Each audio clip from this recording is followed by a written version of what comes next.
by talking about marketing fundamentals in GetResponse. And for the most part, that's what GetResponse is. It's a marketing tool. You can use it if you're, just trying to keep in contact with people, but primarily you're using it so you can get more activity, more engagement, more kind of activity that leads to revenue, more activity that might lead to higher donations, whatever your source of revenue is. This is what GetResponse is really primarily helping you to do. So we do want to talk about this from the perspective of marketing fundamentals, not necessarily sales. Obviously, you can send an email and you can make a sale. And what you're trying to do is you're trying to convince people to open your email and you're trying to convince people to take the action on it. I want to talk more from the perspective of getting and keeping the right people in front of those emails. And that really does come back down to some marketing fundamentals. One of those marketing fundamentals being your USP or your unique selling proposition.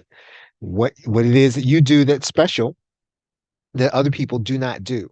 Other people in your market, other people in your niche, other people that look like your business. You want to be able to highlight those things. And GetResponse can help you to do that. There are some tools that you can use in order to enhance your USP.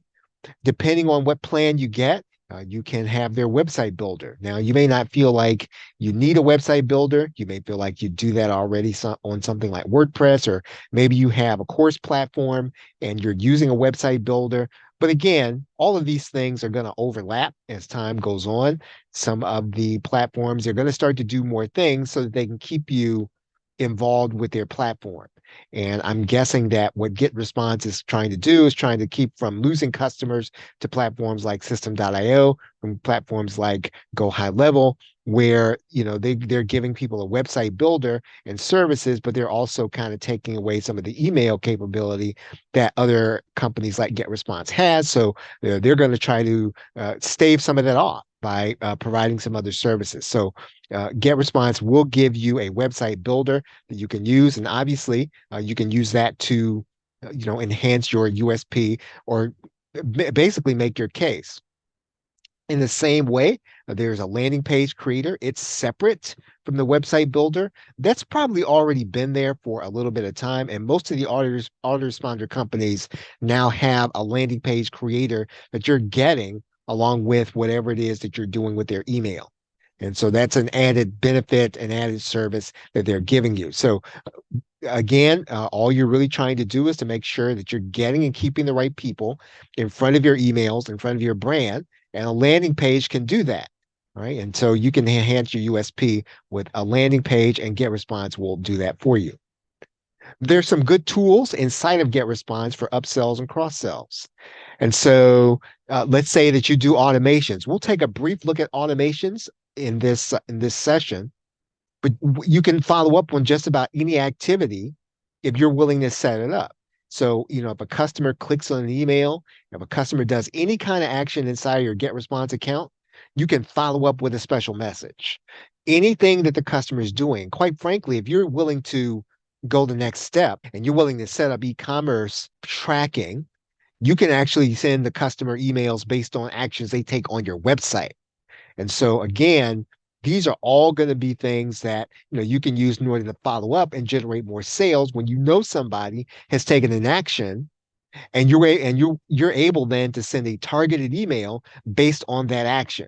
So good upsell, cross-sell tools inside of GetResponse. And so you do want to make sure you understand automations inside of GetResponse. And some of this does depend on which level of account that you're going to be using. And if you have a legacy account, you might already have these automations that you want to get to know. If you don't have a legacy account, you may have to upgrade in order to get the automations. Regardless, this is where you're going to see some of your, I don't like to use the word investment, but you're going to see some of what you're spending come back to you if you're able to automate messages that are going to be targeted based on activity that your customer's taking. And so you need to understand what triggers are. So when you go into automation, something has to set everything off, and a customer's action will do that. And you'll see that here in this session. I'll show you what triggers are available inside of GetResponse, but you want something that they do to set off an action. And whatever it is that they do inside of GetResponse, we can then have an email sent to them based on that. And so that's really what automations are going to do for you. And again, this isn't much different from other autoresponders. Other companies do have these, MailChimp, Aweber, all of them. So it's a pretty standard service. It's a pretty standard element of all autoresponders, but GetResponse does have it. And you are able to pretty much, again, try to think about, well, inside of your business, if somebody's taking specific actions, what should you follow up? Now, you don't want to follow up about everything. You want to follow up on those things that, if your customer's missing and they're not necessarily seeing all your offers and they're not seeing a higher price offer, well, those are going to be the things you want to be able to do. And so it does require some higher level thinking about where customers are missing it, where customers are not hearing about all the wonderful things that you're doing.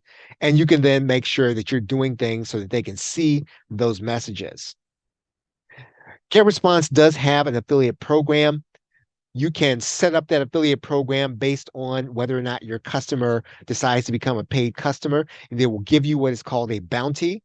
And as of the recording of this session, that bounty is $100. So your customer becomes a paid member or a paid customer, and they stay, right? I think they've got to stay for a period of time. Then GetResponse will pay you a bounty. Otherwise, what you can do is you can set up to be a recurring affiliate, just like you would traditionally. So that every time your customer makes their payment, there's probably going to be a lapse of some kind, maybe about 30 days. Then you'll see a recurring commission as a result of that. And so one of the ways that you can do that passively, if you want to, now, not everybody wants to do this. What you can do inside of GetResponse is you can let their badge show. And pretty much, if people are seeing your emails, they'll know that you're using GetResponse or some autoresponder. They know it's a service. There are those times when you don't necessarily want a service shown to your customer. You don't want your customer necessarily to focus in on what you're using. But in the case of your autoresponder, it might be okay. And so that I don't think that hurts you to allow your customer to see that badge. And then those that are going to be interested to click that badge and then be taken to GetResponse. And if they decide to become a paying customer GetResponse, then you'll get some kind of commission depending on which one you set up. Either you're going to set up the bounty or you're going to set up the recurring income commission payment. Now, GetResponse is all about list building. So obviously, that's what you're going to want to do. You are trying to build your list. That's why you're using GetResponse, and you're going to be using all the tools available inside of GetResponse in order to help you to build your list. So once again, GetResponse has landing pages. They make those landing pages available to you. And they've also got a service where you can put together a limited lead magnet.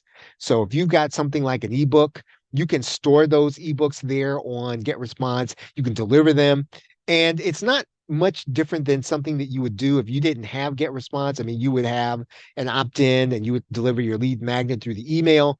It makes it a little more convenient to do it this way, and they put everything there for you. So it doesn't do anything more than what you would ordinarily do on your own, but it does make it easy to set up.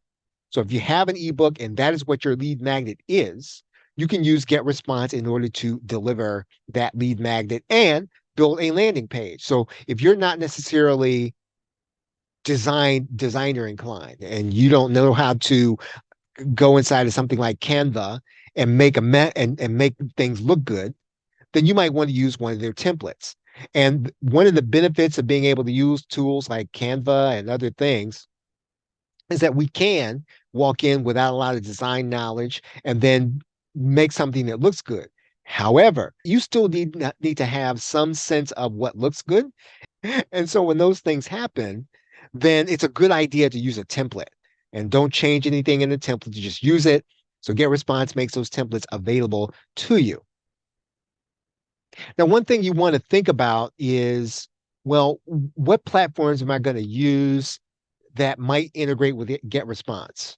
So if you haven't made a decision on all your platforms and you commit to GetResponse, then you want to see which platforms integrate directly with it so that you'll be able to do list building and all kinds of things. So again, what you're effectively doing then is you're saying, well, I'm not going to use Zapier. I'm not going to pay the additional expense. I'm going to kind of focus in on GetResponse, and I'm going to focus in on how what it integrates with. So if you haven't chosen all your platforms, course platform, membership platform, all of those things, and you choose the autoresponder first, if you decide, well, I'm going to build everything around GetResponse, then you can then start to think about, well, which ones integrate with GetResponse? Do I have to have the one that doesn't? Otherwise, start getting those platforms that integrate with the tools you have. And in the case of GetResponse, there's some specific tools that integrate directly, so you would not have to go and get Zapier in order to get them to integrate. In terms of direct response, there are AI tools for copy. Those are part of the upgraded program. But if you have ChatGPT, you can use them. You can use ChatGPT good enough for your AI copy. They do have A and B testing for your email and your subject lines. So if you want to test out your subject lines, you want to see which one converts better, there are tools inside of GetResponse to help you to be able to do that. In terms of educational marketing, um, there are website pages that can be set up for specific people. I'll show you that here in a minute. You can't necessarily lock people out. So it's not a member site. It's not a membership site page. Now you can do a membership site page if you're willing to upgrade. For the free service, you can segregate, but you can't necessarily have page where it's going to be a membership site. You're going to be able to hide it from your prospects and only give it to your customers. But you can wall off some content in the GetResponse website builder. I'll show you that here in this session. Miscellaneous items. GetResponse has been around for a long time. And so you want to be careful about using default text in anything. So anytime that they send out a confirmation email, they will give you the option of being able to customize it. And even if you've got to go to ChatGPT to say, how do I customize this so that it doesn't go to spam, then do that. But don't use the default text for anything. So wherever you get default text and GetResponse, really in any autoresponder, you shouldn't use it. Always make changes when you get the opportunity to customize things. Now, in the case of some of these autoresponders, I do know that with Aweber, they have to approve your subject line when you make changes. I don't know if that's the case with GetResponse. Regardless, though, don't use the subject line out of the can. Whatever they give you, make changes to it, make it specific to your customer so that it will not arrive in the spam box when it gets to your customer. Now, one of the most important aspects of working inside of GetResponse is going to be your data and your analytics. I'd say it's an underrated aspect of the process. Now that these companies are, autoresponder companies in particular, are getting a little more sophisticated in what they do, you can start to collect data even if you don't know how to use it yet, or even if you don't use it now. So, and we'll discuss that here. You may not ever even know everything that you have to analyze right now. That's not important. It's not important that you know. What's important is that with every passing event that your customer is engaged in with your business, you want to collect data on what they're doing. Now, that might sound a little creepy, but you should be, right? Because all of these tools are available. And I mean, you want to make sure that you're giving your customer things that are going to be relevant to them and not necessarily irrelevant to them as time goes on. What does that mean? You can track everything that they're doing inside of GetResponse. So anything that happens inside of the autoresponder, you should be tracking. You should be tracking clicks. And now, here's what that means when I turn to track. Now, GetResponse will tell you and give you statistics on when somebody's clicking links. That's not new, right? But you can't use that, right? That doesn't help you to know that everybody clicked on one link that you put in your email. Just because you get that information, well, what can you do with that? You can make some changes, you can make some adjustments, but that's not information that you can use.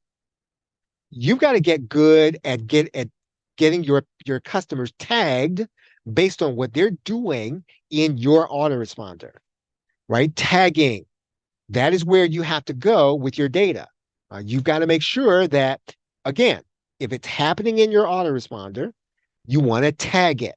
You should be tagging everything you possibly can because, again, what this is going to allow you to do is make sure that when you send an email, you have all the different groupings of people that did certain stuff inside of that autoresponder so you can respond to them appropriately.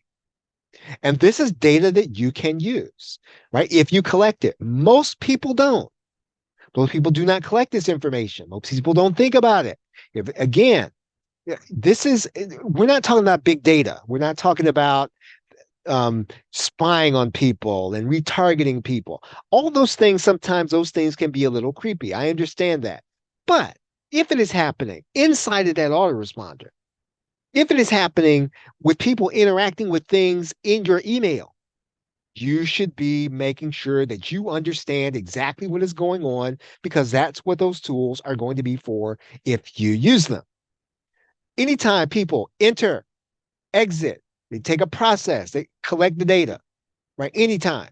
So whatever's happening in GetResponse, they decide to click an email, decide not to click an email, they decide to open the email, decide not to open an email, track it, tag it, right? Tag everything, and make sure that you can then go to that autoresponder and say, hey, Mr. Autoresponder, Miss Autoresponder, who didn't open the email that I sent on April 16th? Oh, is that everybody? Oh, good. Let me follow up and send them an email based on the fact they didn't open that email on the 16th. Right now, people that click on the link inside of your email. Hey, Miss Autoresponder. Hey, Mr. Autoresponder. Who clicked on the offer that I sent on March 17th? Who clicked on that offer? Oh, are these the people? Well, I tell you what, let's send those people an email based on that, right? So again, people that make a specific purchase, now that might seem a little tricky, right? So how do we do that? Well, we want to be able to act on that information. How do we do that?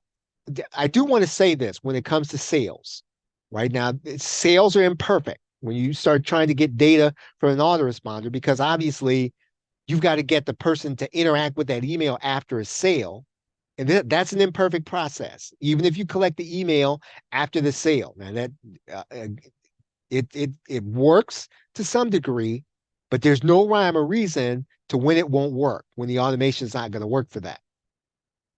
Reason for that, people use different emails. They change them, right? So they might use one email to purchase, they use another email to access their stuff. So you may not have all the emails. So that might not work all the time. Some people set up emails they don't use in order to receive stuff.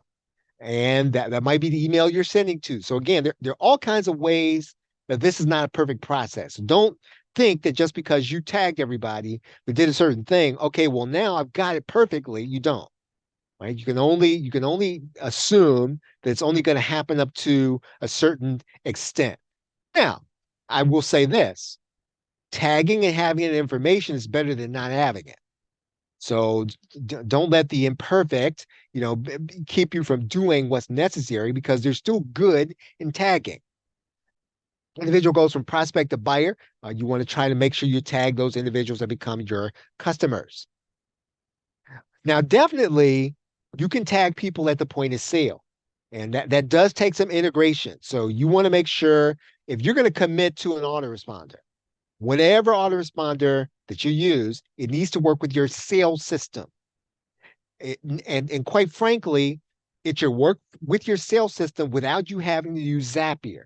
Now, Zapier is great and Zapier works. However, Zapier is not a perfect situation. Again, you're adding in a variable, you're adding in a third party to a process that's, even if it's not complicated, you're trying to get as much data correct as you can. So tagging people at the point of sale, your platform, if you choose it, if you're committed to GetResponse, start choosing platforms that you can sell on that have a direct connection. Right now, you may not have that luxury. You may not be able to make that choice. Now, I'm saying that if you're committing to GetResponse and your customers indifferent as to what platform they buy from you on, choose the one that connects direct to GetResponse. There is no other important decision to make. than getting people on your list once they buy from you. There's nothing more important than that. So if if you've got to sell on a platform that maybe you're not necessarily you don't prefer it, but it does connect to the autoresponder you committed to, that's a better plan than getting a cool autoresponder with lots of bells and whistles that you've then got to go get Zapier in order to make it work. Make sure you understand the tagging feature inside your platforms. So if you've committed to GetResponse, understand how you get that tag from the sales system into GetResponse. You, Another way to get people in is, let's say that after they purchase, they get to the landing page, you're just going to put an opt-in from GetResponse, and you say to them, Mr. Buyer, Miss Buyer, I will give you something super cool. What I need you to do now is I need to make sure I get your contact information. So here, if you put your contact information here on this page, I will send you something super cool. And so in order to get that bonus, they're going to put in their real name and email address. Now, again, now when you set this up, you set it up so that they only get it if they if the email comes to them. So they go through all the way to the process. They gotta put their name and email address in. They gotta click the confirm email. They gotta make sure they get the confirm done. They got to get that first email, and then that's when you give it to them. Don't give it to them as soon as, let's say, they hit that landing page, right? They put their name and email address in, and there it is on the landing page. Well, you know what? What you're going to find is that a lot of people are not going to opt in for you. They're going to give you any kind of email address in order to do that. So what you want to do is you've got to make sure that if you're going to promise people a bonus, they don't get it until the email comes. You can set up the landing page and GetResponse, right? GetResponse gives you landing pages. You can set up the opt-in from GetResponse. GetResponse gives you that. You can deliver the lead magnet in GetResponse. GetResponse gives you that. Now, once again, GetResponse does it by giving you a thank you page that comes up right after the opt-in. I'm saying to you, don't do that. Don't give them that email. Don't give them that lead magnet until they've confirmed, they've gone all the way through the process, and then they get the email, then they get the bonus. Right now, you can also tag an individual when they click a link on a site that does require an upgraded account typically. And I'll show you that here.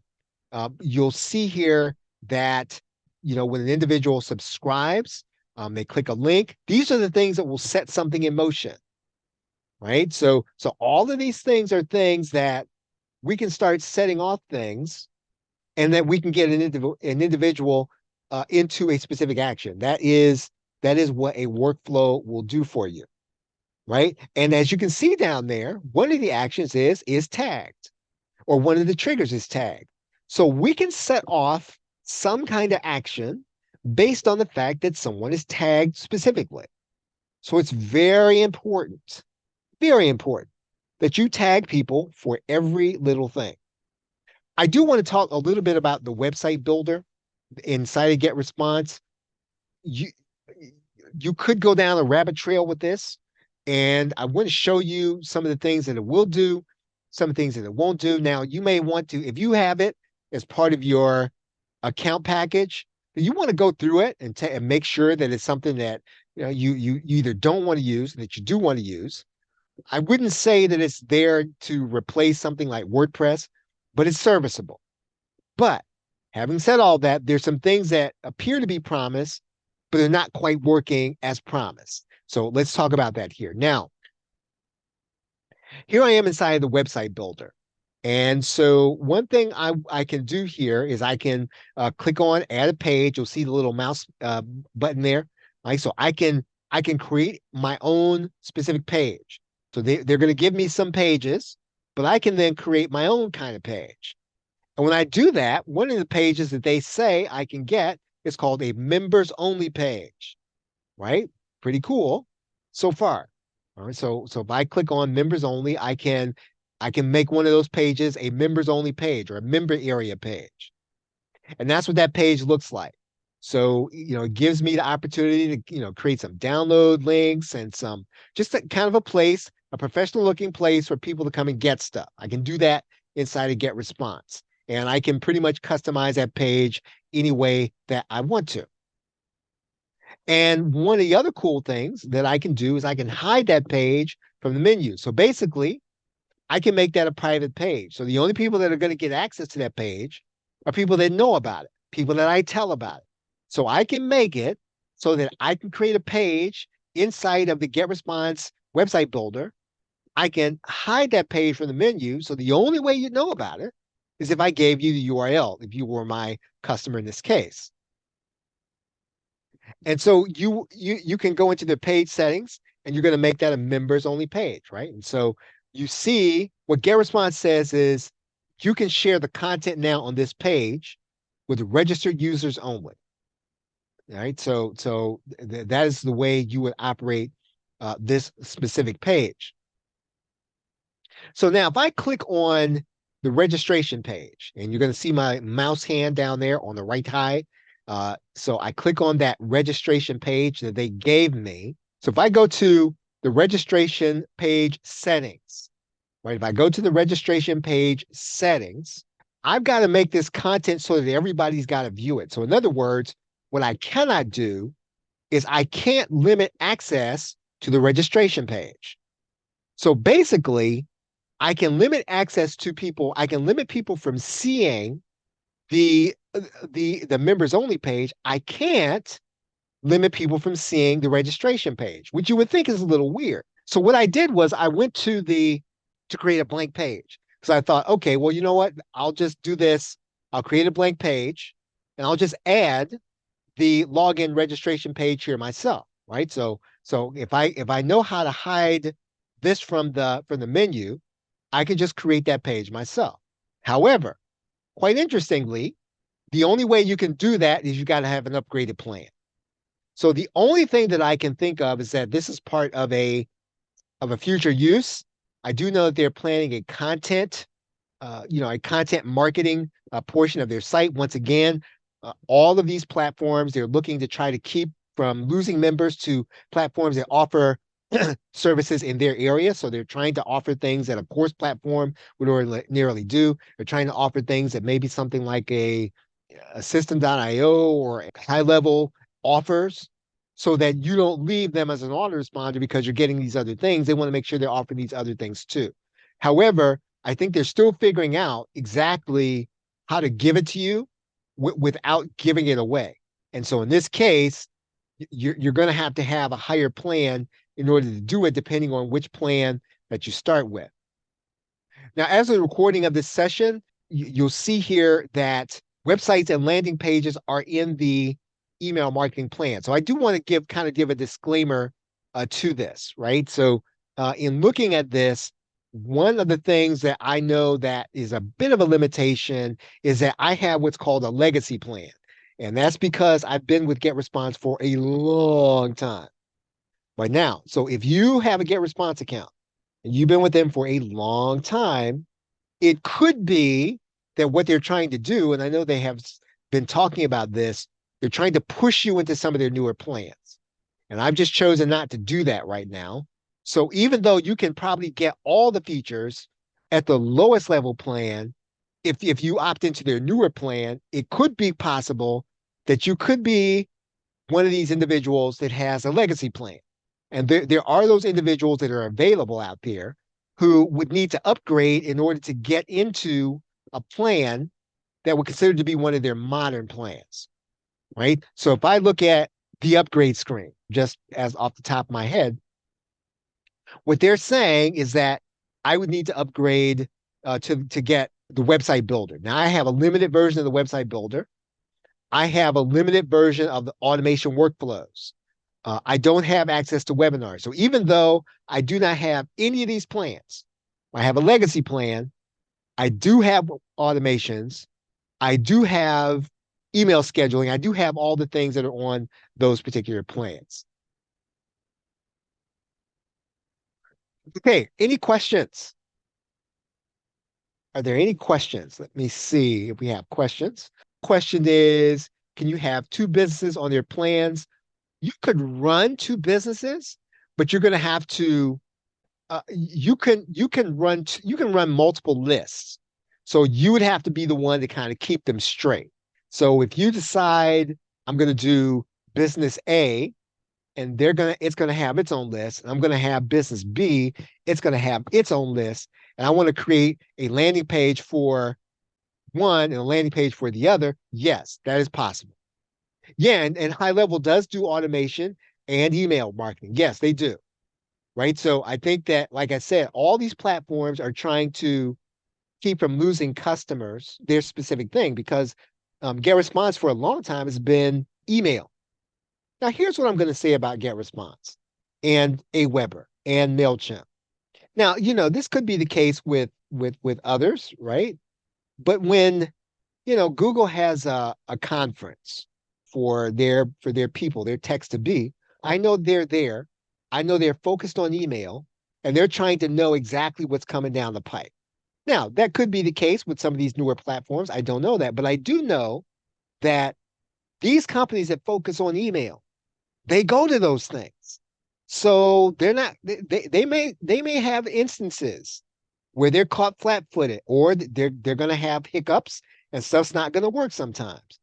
In general, GetResponse, Aweber, Constant Contact, when you pay them, part of that money is going for them to do research and for them to make sure that they got people. If you can be at somebody whose specialty is email and they're going to these things, they're trying to figure stuff out. I like them better than getting it cheap, right? Because sometimes if you get something and you're getting it and say, oh well, you can get rid of your autoresponder. Not really, right? Not really.